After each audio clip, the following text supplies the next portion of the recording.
أعوذ بالله من الشيطان الرجيم بسم الله الرحمن الرحيم الحمد لله رب العالمين والصلاة والسلام على أشرف الأنبياء والمرسلين وعلى آله وصحبه أجمعين سبحانك لا علم لنا إلا ما علمتنا إنك أنت العليم الحكيم رب اشرح لي صدري ويسر لي أمري واحلل عقدة من لساني يفقه قولي السلام عليكم ورحمة الله وبركاته. Yang dihormati Ustaz Muhammad Hanif Al-Qurni, Timbalan Pengarah Majlis CFS UM Kampus Gambang. Yang dimuliakan sahabat-sahabat saya, para imam, Ustaz Muhammad Sharif, Ustaz Hafizuddin, Ustaz Mahfuz, serta ahli jawatan kuasa Majlis CFS UM Kampus Gambang yang lain. Yang dimuliakan juga para pensyarah, para pentadbir, serta para pelajar yang dirahmati Allah sekalian. Pertama sekali, marilah sama-sama kita merafakkan kesyukuran kita ke hadirat Allah Subhanahu Wa Taala kerana dengan limpah kurnia serta inayahnya dapat lagi kita bertemu pada siri kuliah tafsir yang mana pada beberapa minggu yang lepas kita telah membincangkan serta membicarakan berkaitan dengan tafsir serta syarah bagi ayat yang ke-17. Maka pada malam ini insya-Allah kita akan sambung di dalam konteks tafsir harfin biharfin, yang mana Allah berfirman di dalam ayat tersebut, mathaluhum kamathalil ladzi istawqada nara falamma adaa'at ma hawlahu dhahaba Allahu binurihim wa tarakahum fi zulumatin la yubsirun.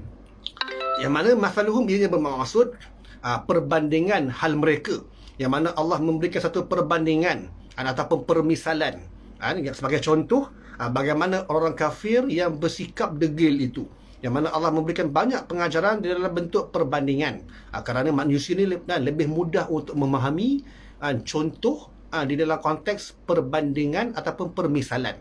Maka sebab itulah kat dalam Quran memang terdapat banyak ayat-ayat yang menyentuh ataupun yang menyebut berkenaan dengan permisalan ataupun perbandingan. Kamathalil ladzi istawqada nara, yang mana ia bermaksud seperti satu orang yang menyalakan api. Maka orang yang menyalakan api kat sini ianya merujuk kepada junjungan besar Nabi Muhammad sallallahu alaihi wasallam, dan perkataan nara, api kat sini ia bermaksud cahaya, yang mana ianya merujuk kepada ayat-ayat Al-Quranul Karim, mana yang dibawa oleh junjungan besar Nabi Muhammad sallallahu alaihi wasallam, seolah-olah api tersebutlah yang menerangi akan kegelapan di waktu malam yang mungkin tak ada rembulan bulan, yang tidak ada apa-apa cahaya sekalipun, yang gelap gelita. Maka tiba-tiba adanya cahaya tersebut, yakni api, yang mana ianya satu simbolik kepada ayat-ayat Al-Quran Al-Karim yang dibawa oleh Nabi Muhammad sallallahu alaihi wasallam. Maka ia juga seumpama satu cahaya Al-Quran yang menerangi akan kegelapan elemen syirik yang diamalkan oleh masyarakat pada zaman tersebut. Dan ia juga mengandungi dari dalil Al-Quran tentang Islam. Maka Nabi Muhammad SAW telah menyampaikan cahaya wahyu tersebut kepada umat manusia.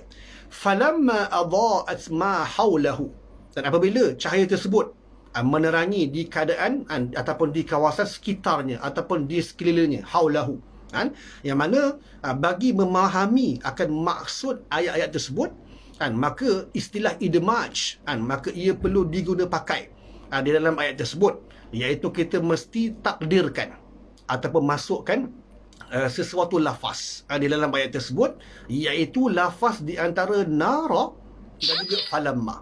Yang ni mathaluhum kamathalil ladzi istawqada nara, kemudian falamma. Maka kat tengah-tengah tu dia sepatutnya ada ayat ataupun terjemahan yang tertentulah in bracket, dalam kurungan, yang mana ianya maksudnya adalah kat sini beberapa orang lelaki yang duduk mendengar kepada Nabi sallallahu alaihi wasallam. Maka itu adalah idmaj, maknanya satu maksud yang tersembunyi di belakang, di sebalik tabir ayat tersebut. Namun perkataan beberapa orang lelaki yang mendengar kepada Nabi Muhammad itu memang tak ada kat dalam Quran, tapi dalam konteks pentafsiran maka ia perlu dimasukkan bagi memahami maksud sebenar akan tafsiran tersebut. Maka lelaki-lelaki yang dimaksudkan sini ialah siapa? Yakni mereka adalah orang-orang kafir yang degil.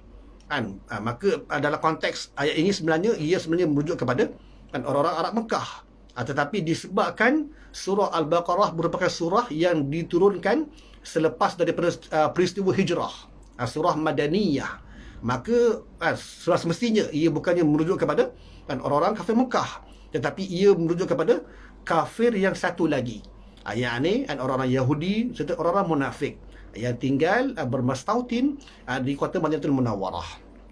Maka zahaballahu binurihim, Allah tarik serta hilangkan nur hidayah daripada mereka, yang mana apabila cahaya Al-Quran itu dinyalakan ataupun dibacakan kepada mereka, zahaballahu binurihim, maka Allah menarik balik akan cahaya tersebut daripada mereka, yang mana sepatutnya mereka mendapat akan cahaya tersebut, tetapi Allah telah tarik akan cahaya tersebut disebabkan kedegilan mereka. Diajak beriman, maka mereka enggan untuk beriman, enggan untuk menerima akan kebenaran, akan hakikat kenabian serta kerasulan Nabi Muhammad sallallahu alaihi wasallam. Mereka enggan untuk menerima akan hakikat kebenaran akan kitabullah, yakni Al-Quranul Karim. Maka beginilah perbandingan ataupun permisalan yang dibuat oleh Allah Subhanahu Wa Taala supaya umat manusia ini mudah untuk memahami akan perbandingan tersebut. Wa tarakahum fi zulumat, yakni dan Allah membiarkan mereka dalam kegelapan, yang mana Allah menarik cahaya wahyu tersebut daripada mereka. Maka kesan kepada mereka ini ialah apabila mereka terbiar di dalam kegelapan, maka mereka ni terpinga-pinga, teraba-raba di tengah di satu keadaan yang memang tiada cahaya yang menerangi. Maka mereka tak sedar akan bahaya di sekeliling mereka. Mereka tak sedar yang bahawasanya Allah akan menyediakan api neraka terhadap mereka ni ketika di hari akhirat kelak. Maka itu adalah bahaya yang mereka tidak sedar bila mana cahaya tersebut hilang.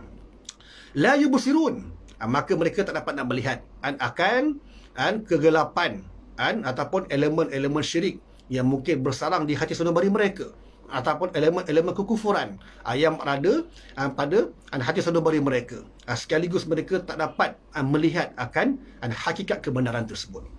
Dan seterusnya kita menuju ke ayat yang ke-18, yang mana Allah berfirman, summum bukmun umyun fahum la yarji'un. Mereka seolah-olah orang yang pekak, bisu dan juga buta. Dengan keadaan itu mereka ni tak dapat nak kembali kepada kebenaran. Ali bin Abi Talhah telah meriwayatkan daripada Ibnu Abbas radhiyallahu anhu berhubung dengan maksud firman Allah, summum bukmun umyun fahum la yarji'un, maka ianya bermaksud bahawasanya mereka ni tak dapat nak mendengar petunjuk, tak dapat nak melihat petunjuk, dan juga tak dapat nak memahami akan petunjuk wahyu Allah Subhanahu Wa Taala. Dan hal yang sama juga disebut oleh siapa? Oleh Abu Aliyah dan juga Qatadah Ibnu Diyamah. Fahum la yarji'un, menurut Ibnu Abbas, ini bermaksud mereka ni tak dapat nak kembali ke jalan hidayah. Sebab bila mana Allah telah menghilangkan cahaya tersebut, maka mereka ni teraba-raba di dalam kegelapan, di dalam kekufuran, maka sekaligus mereka ni tak dapat nak kembali ke jalan hidayah Allah Subhanahu Wa Taala. Hal yang sama juga disebut oleh Ar-Rabi' bin Anas, dan kemudiannya As-Sadi itulah meriwayatkan berikutan sanadnya berhubung dengan makna firman Allah Subhanahu Wa Taala, summum bukmun umyun fahum la yarji'un, yakni mereka ni tak dapat nak kembali ke jalan Islam. Sedangkan menurut Qatadah pula, mereka ni tak dapat nak kembali bermaksud mereka tak dapat nak bertaubat, dan juga mereka tidak memperingati akan hakikat yang mana mereka ni adalah sesat selama-lamanya. Maka inilah yang diberikan tafsiran oleh para ulama-ulama tafsir ataupun mufassirin. Kemudiannya kita melihat dalam konteks tafsir harfin bi harfin, yang mana Allah berfirman sekali lagi, summun, yakni pekak, yakni telinga mereka ni tak dapat nak mendengar lagi. Telinga ada, boleh mendengar, tetapi tidak boleh nak menerima akan hidayah Allah Subhanahu Wa Taala.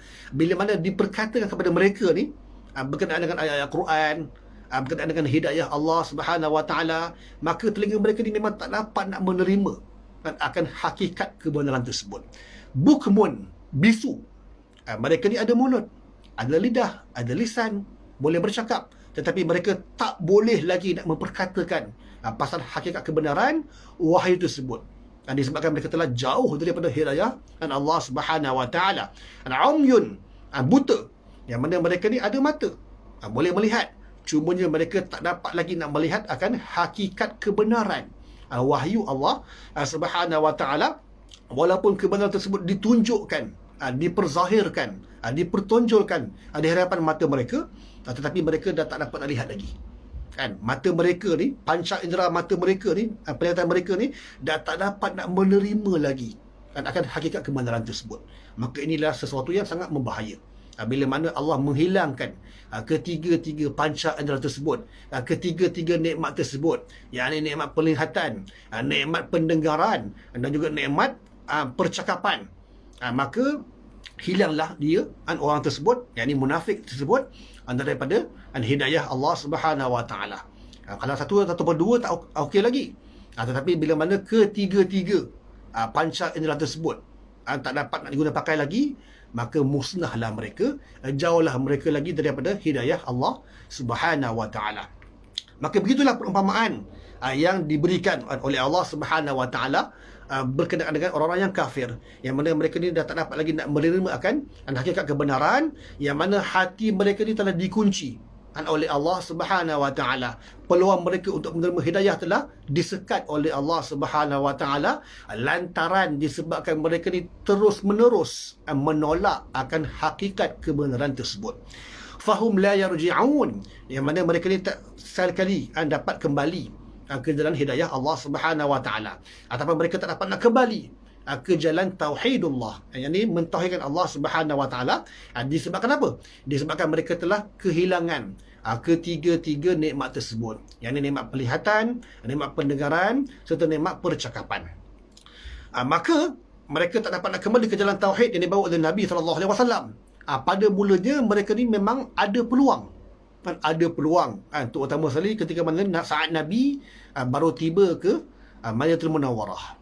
Nabi berhijrah daripada kota Makkah ke kota Madinah, dan mereka berpeluang untuk bersama dengan Nabi dengan meninggalkan perguruan mereka bersama dengan pendeta-pendeta Yahudi.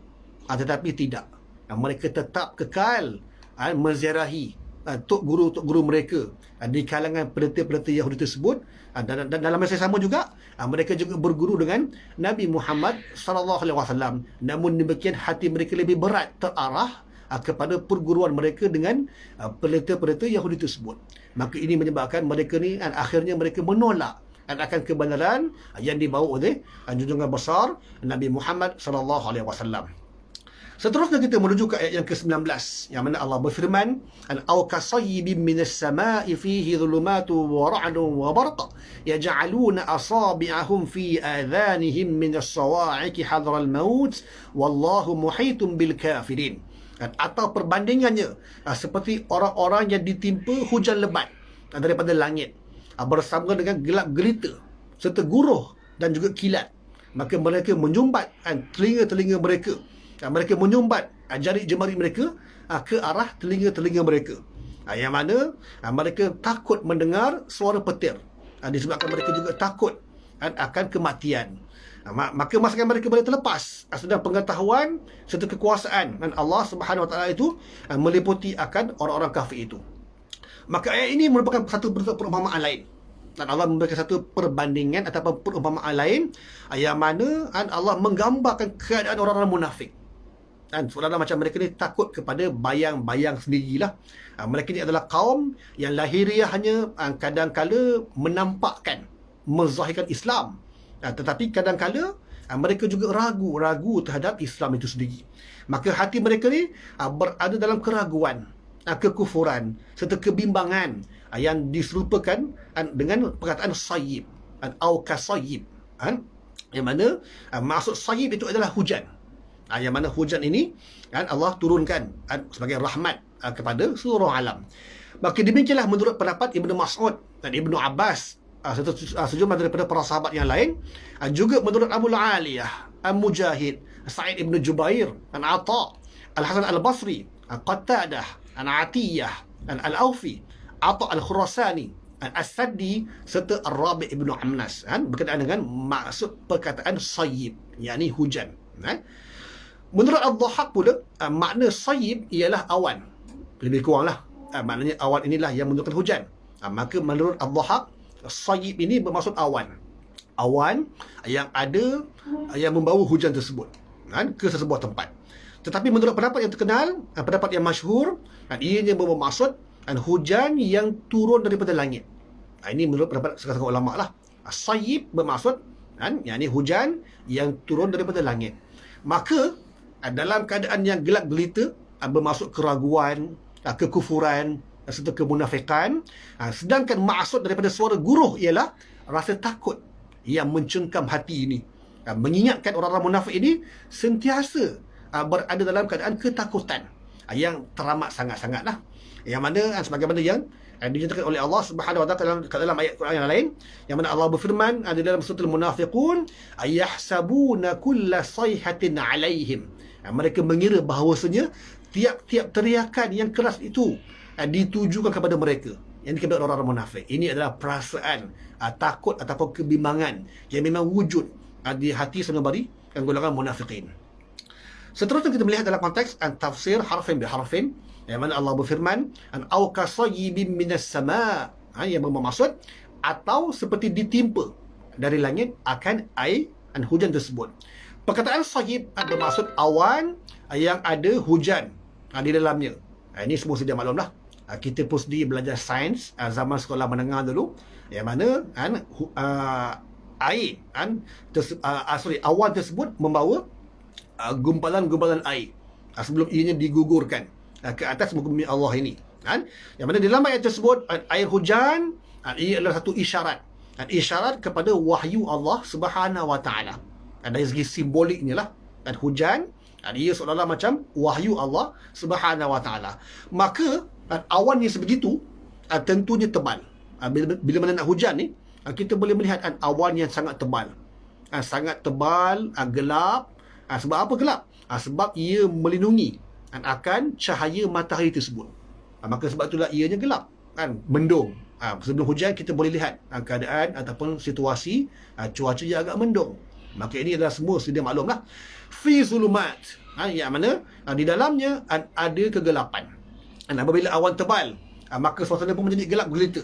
Maka yang dimaksudkan dengan kegelapan adalah akidah syirik, ataupun akidah yang berteraskan elemen syirik kepada Allah Subhanahu wa taala. Amalan penyembahan berhala, amalan penyembelihan haiwan-haiwan ternakan untuk berhala yang disembah oleh orang-orang kafir ataupun orang-orang masyarakat Arab jahiliyah. Maka ini adalah satu amalan-amalan yang dianggap sebagai syirik ataupun sesat terhadap Allah Subhanahu wa taala. Wa ra'dun, dan juga guruh, surah Ar-Ra'd, surah guruh. Bayangkan suasana sebelum hujan, yang mana kita boleh lihat guruh yang berdentu-dentu pun orang cakap. Maka ianya adalah keadaan yang amat menakutkan bila mana bunyi guruh tersebut. Kadang-kala boleh menyebabkan berlakunya letar pintas untuk arus elektrik di rumah-rumah kita, di rumah-rumah kediaman. Maka ini adalah yang berlaku apabila nak hujan. Kadang-kala akan bunyi, akan kedengaran bunyi dentuman guruh tersebut. Maka ianya merujuk kepada apa? Ancaman-ancaman di dalam Al-Quran tentang orang-orang yang salah dari segi akidahnya, salah dari segi pegangan mereka, serta ancaman-ancaman terhadap mereka yang mana mereka akan masuk ke dalam api neraka. Anda kata mereka ni terus-menerus menolak akan hakikat kebenaran daripada Al-Quranul Karim. Wabarqun dan juga kilat. Kilat juga sama menyambung. Bila mana sebelum berlakunya hujan, kita melihat awan yang gelap gulita, disebabkan awan yang melindungi matahari, maka keadaan itu melihat akan gelap gulita. Kemudian mungkin akan ada guruh yang berdentu-dentu, dan kemudian akan berlaku panahan petir di sesebuah tempat. Yang mana petir itu dia seperti cahaya kilat, cahaya petir itu. Kadang-kadang bila mana kita melihat dalam keadaan yang nak hujan ni, gelap gelita ni, tiba-tiba ada cahaya sekejap, sebentar kan. Yang ni bila mana kilat tersebut sambung menyambung petir tersebut. Maka ia sebenarnya satu isyarat kepada dalil-dalil daripada Al-Quran serta hadis tentang kebenaran Islam itu sendiri. Ini dari segi simbolik dia, kan? Maka sebelum turunnya hujan, maka pada mulanya suasana gelap, kemudiannya kita akan bunyi dentuman guruh, dan kemudian kita akan melihat bagaimana petir ataupun kilat sambung menyambung. Lepas tu barulah turunnya hujan. Maka gelap tersebut adalah satu simbolik kepada akidah yang bersifat kesesatan. Akidah yang bersifat syirik kepada Allah Subhanahu Wa Taala yang manusia buat. Dari segi bid'ah, tokoh utama dalam bidang agama, yang mana manusia ni terpalit dengan dosa-dosa tersebut. Maka ini adalah satu simbolik kepada kegelapan, bila mana awan tersebut melindungi matahari. Guruh pula adalah satu bentuk ancaman. Ancaman terhadap syirik yang dilakukan terhadap Allah Subhanahu Wa Taala, serta bid'ah-bid'ah yang telah mereka lakukan, tokoh utama dalam bidang agama. Maka kilat pula adalah cahaya yang menerangi. Kilat ataupun petir merupakan simbolik kepada cahaya yang menerangi, iaitu dalil daripada Allah Subhanahu Wa Taala tentang pentingnya beriman kepada Allah Subhanahu Wa Taala. Maka cahaya petir yang bersifat sementara itu, maka ia seolah-olah macam menunjukkan jalan.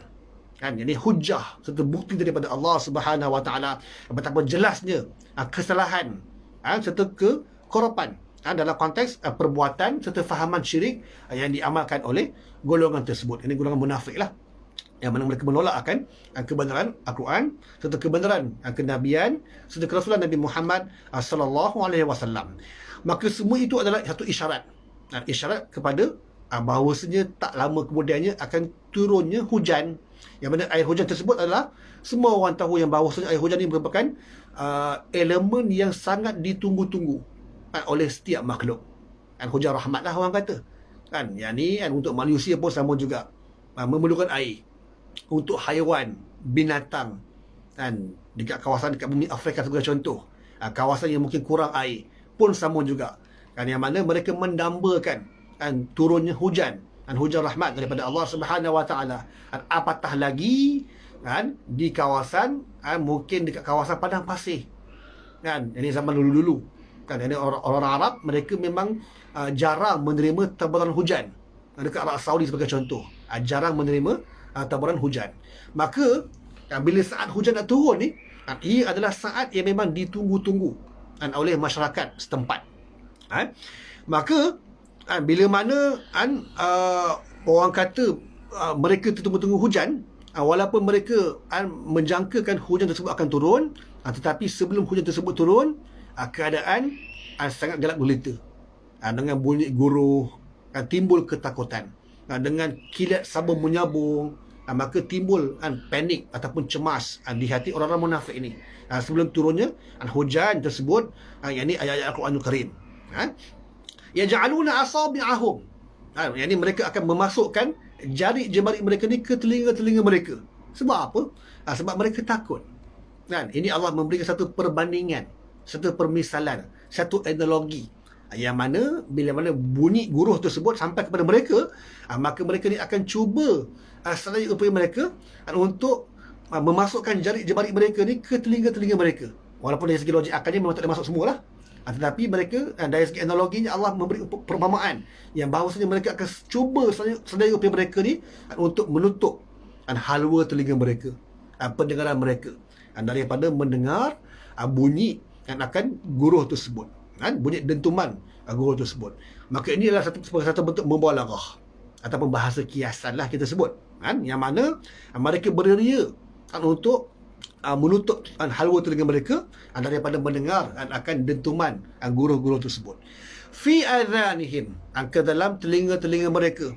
Kenapakah mereka tutup telinga mereka dengan jari-jemari mereka? Kerana mereka tidak mahu lagi mendengar akan hakikat kebenaran. Sepatutnya mata mereka dah boleh nampak akan kebenaran tersebut, tetapi mereka buat-buat tak nampak. Bila mana Nabi sampai di hadapan mereka, bila mana Nabi membacakan ayat Al-Quran, maka mereka buat-buat tak nampak serta buat-buat tak dengar. Maka inilah yang berlaku kata orang-orang munafik di zaman Nabi SAW, yang mana Allah nak menunjukkan bahawasanya bagaimana sifat orang-orang munafik ni, mereka memang tak mahu sangat-sangat terhadap kalam Allah, terhadap wahyu Allah Subhanahu Wa Taala, sehingga mereka sanggup menutup halwa telinga mereka, pendengaran mereka, daripada mendengar akan ayat-ayat Allah Subhanahu wa taala. Minas sawa'iqi, yakni daripada mendengar akan dentuman ataupun petir tersebutlah ataupun gurul tersebut. Yang mana mereka tak mahu nak mendengar akan gurul tersebut, macam budak-budak lah yang tutup telinga. Budak-budak bila mana dia mendengar gurul, maka dia akan cepat-cepat tutup telinga. Ini budak-budak lah. Tetapi bagi orang munafik, maka begitulah isyarat yang Allah berikan kepada mereka.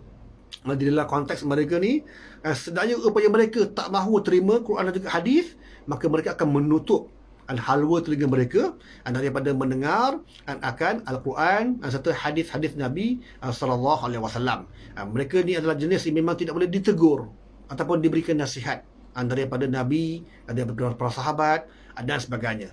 Hadharul maut, yakni kerana mereka ni takut akan kematian. Ini adalah sifat munafik. Bila diajak pergi berperang, berjihad, maka mereka ni memang seboleh-boleh mereka akan memberikan pelbagai jenis alasan. Nak jaga bini lah, nak jaga anak-anak lah, nak jaga kebun kurma lah. Maka mereka akan memberi alasan kepada Nabi untuk tidak mahu pergi berperang. Ini adalah alasan yang tipikal yang diberikan oleh orang-orang munafik. Disebabkan mereka ni apa? Sebab apa? Sebab mereka ni takut sangat mati. Takut akan kematian. Maka kenapa Allah sebut hadrul maut? Yakni pada mereka, kalau tinggalkan elemen-elemen syirik, bid'ah serta maksiat itu, seolah-olah macam mereka ni rasa mati pula.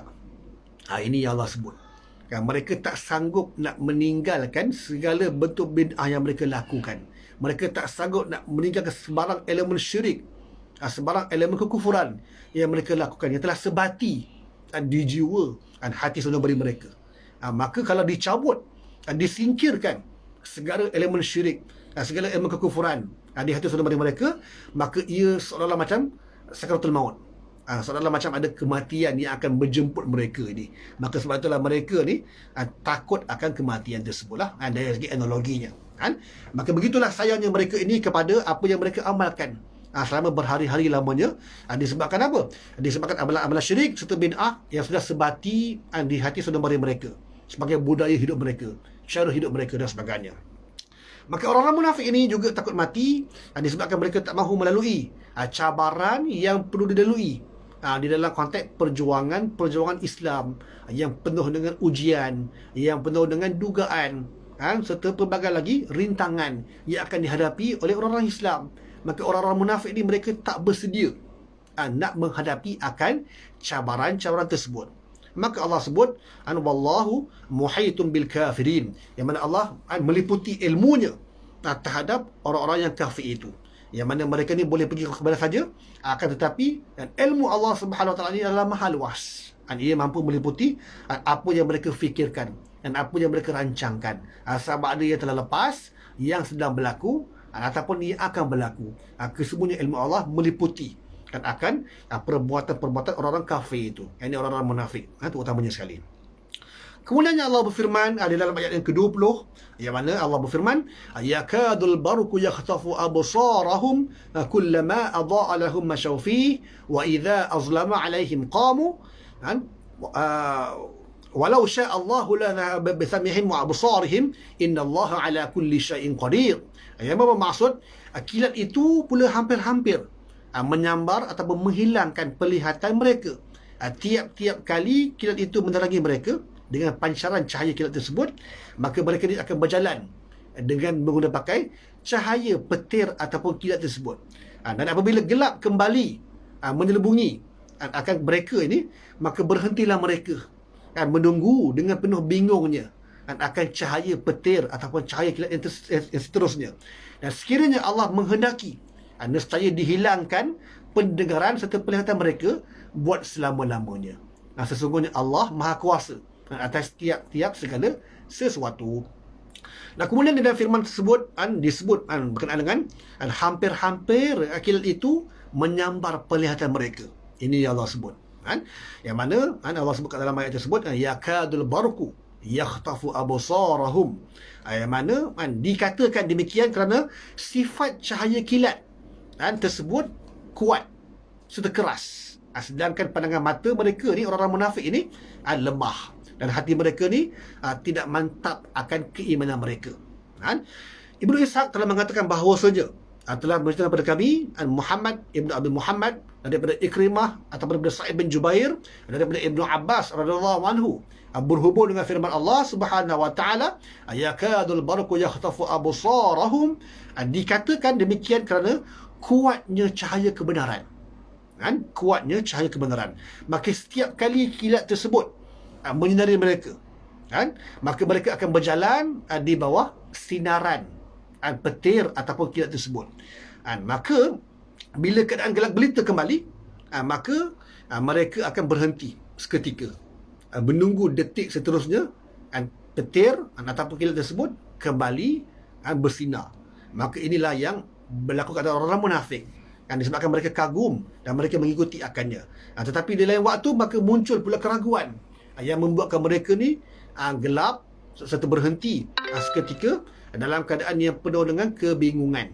Ini bermaksud bila mana turunnya ayat-ayat Quran, mereka memang ada rasa kagum sikit, rasa kagum dan tertarik. Tetapi kemudiannya mereka disebabkan mereka dikembali kepada pendeta-pendeta Yahudi mereka, tok guru-guru mereka, maka mereka ni kembali kepada lembah kesesatan. Maka sebab itulah Allah memberikan satu analogi yang bahawasanya mereka kembali dalam keadaan kegelapan. Bila mana cahaya petir tersebut hilang, keadaan gelap gelita, maka seolah-olah macam orang-orang munafik ini sekejap dia mendengar wahyu daripada Nabi Muhammad sallallahu alaihi wasallam, maka dia dapat cahaya tersebut. Dia dapat menikmati akan cahaya petir tersebut, cahaya kilat tersebut. Tetapi bila mana mereka kembali berguru, berjumpa dengan pendeta-pendeta Yahudi tersebut, maka kegelapan menyelubungi mereka. Maka mereka pun terpinga-pinga, panik dalam keadaan tersebut. Maka inilah yang Allah berikan satu perumpamaan. Maka insya-Allah kita akan sambung kuliah tafsir kita pada kuliah yang seterusnya insya-Allah. Sebab isyak pun dah masuk. Kita surahi dengan tasbih kafarah dan juga suratul as. Subhanakallah wa bihamdika asyhadu an la ilaha illa anta astaghfiruka wa atubu ilaik. Bismillahirrahmanirrahim. Wal 'asr innal insana lafi khusr illa alladhina amanu wa 'amilus solihat wa tawasaw bil haqq wa tawasaw bis sabr. Wassalamualaikum warahmatullahi wabarakatuh. Terima kasih.